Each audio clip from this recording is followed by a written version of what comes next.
एक गांव में चंदन प्रकाश नाम के एक पंडित जी रहते थे। वो भगवान शिव के परम भक्त थे। चंदन प्रकाश रोज सुबह ब्रह्म मुहूर्त में उठकर भगवान शिव का पूजन आरती किया करते थे। जो कुछ भी दान दक्षिणा में आता, उसी से पंडित जी अपना गुजारा करते थे। पंडित जी के पास भले ही खुद के लिए इतना नहीं था, फिर भी वो स्वभाव के बहुत दयालु थे। जब भी कोई जरूरतमंद मिल जाता, वो अपनी क्षमता के अनुसार उसकी सेवा जरूर करते थे। ओम नमः शिवाय।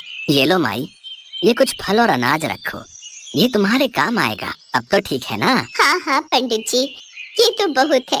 भगवान आपको हर खुशी दे। पंडित जी के इस दानी स्वभाव से उनकी पत्नी उनसे कभी कभी गुस्सा हो जाती थी। सुनो जी, मंदिर में दान दक्षिणा में आए सामान को तुम यूं ही औरों में बांट देते हो, और घर में कितनी तंगी है ये भी तो सोचा करो। ओम नमः शिवाय। कोई बात नहीं सरला, हमसे ज्यादा उन गरीब अम्मा को उस सामान की जरूरत थी। और फिर भगवान शिव के होते कभी मत सोचना कि हमें जीवन में कोई परेशानी आएगी। भगवान भोलेनाथ तो सारे दुखों को हरने वाले हैं। यदि हमारे जीवन में दुख आएगा तो वो क्षण भर में हर लेंगे। एक समय ऐसा आया जब मंदिर में दान दक्षिणा कम आने लगी, जिससे पंडित जी को आर्थिक तंगी का सामना करना पड़ा। घर की मूल आवश्यकताओं की पूर्ति नहीं होने के कारण वे दुखी रहने लगे। इसी तरह दिन बीतने लगे। एक दिन महाशिवरात्रि का दिन आया। उस दिन भी पंडित जी हमेशा की तरह प्रातः काल उठे और मंदिर की ओर चल पड़े। पंडित जी ओम नमः शिवाय का जाप करते जा रहे थे। ओम नमः शिवाय, ओम नमः शिवाय, ओम नमः शिवाय, ओम नमः शिवाय। संयोग से देवी पार्वती और भगवान शिव इसी रास्ते से भ्रमण कर रहे थे। देवी पार्वती ने पंडित जी को देखा। वे भगवान शिव से बोली, प्रभु, पंडित जी आपकी कितनी पूजा और सेवा करते हैं। आज भी इनके चेहरे पर शिवरात्रि के शुभ अवसर पर इतनी परेशानियां होने के बाद भी एक उत्साह है। ये सदैव गरीबों की भी मदद करते हैं।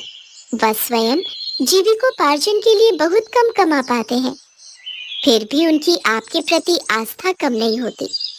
आज महाशिवरात्रि का पावन उत्सव है। आप अपने भक्त की सहायता कीजिए प्रभु। देवी पार्वती, अपने भक्तों की चिंता मुझे सदैव रहती है, और वे भक्त जो सदैव गरीब और जरूरतमंदों की सहायता के लिए तत्पर रहते हैं, ऐसे भक्तों के लिए मैं सदैव उपस्थित रहता हूँ। आप निश्चिंत रहिए। आज पंडित जी मेरे शिवलिंग पर जितने बेलपत्र भी चढ़ाएंगे, वही बेलपत्र आज रात्रि में पंडित जी को धनवान बना देंगे। यह बातचीत करके पार्वती जी और शिव जी तो चल दिए, किंतु उसी समय उस राह से एक व्यापारी गुजर रहा था। उसने शिव पार्वती का ये वार्तालाप सुन लिया। अगर चढ़ाए हुए बेलपत्र से वो पंडित धनवान हो सकता है, तो फिर मैं क्यों नहीं हो सकता? मैं आज ही उससे जाकर मंदिर में चढ़ाए हुए सारे बेलपत्र खरीद लूंगा।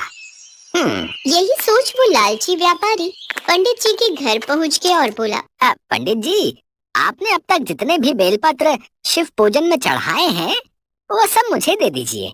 बदले में मैं आपको 100 स्वर्ण मुद्राएं दूंगा। सरला, ये सेठ जी मुझसे क्या मांग रहे हैं?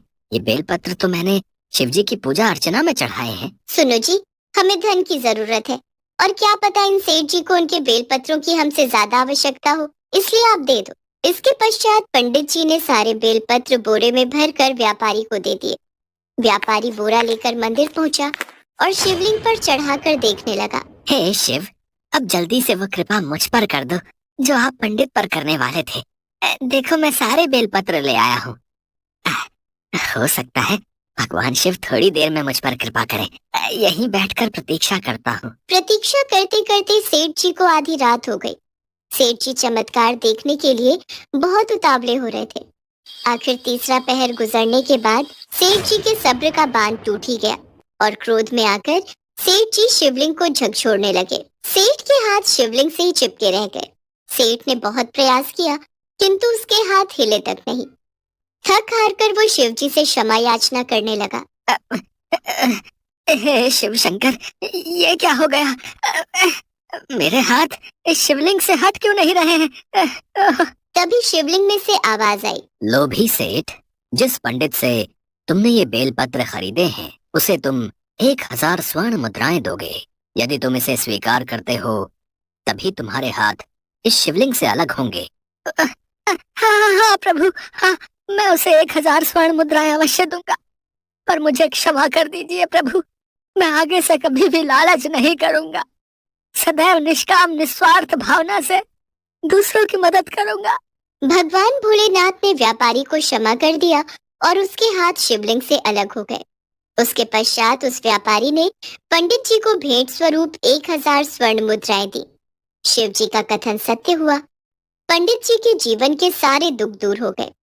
सच है, जो भी प्राणी सच्चे हृदय से भगवान शिव को याद करता है, शिवरात्रि का व्रत रखता है, भगवान शिव उसके जीवन के सारे दुख हर लेते हैं और सदैव उनकी कृपा बनी रहती है।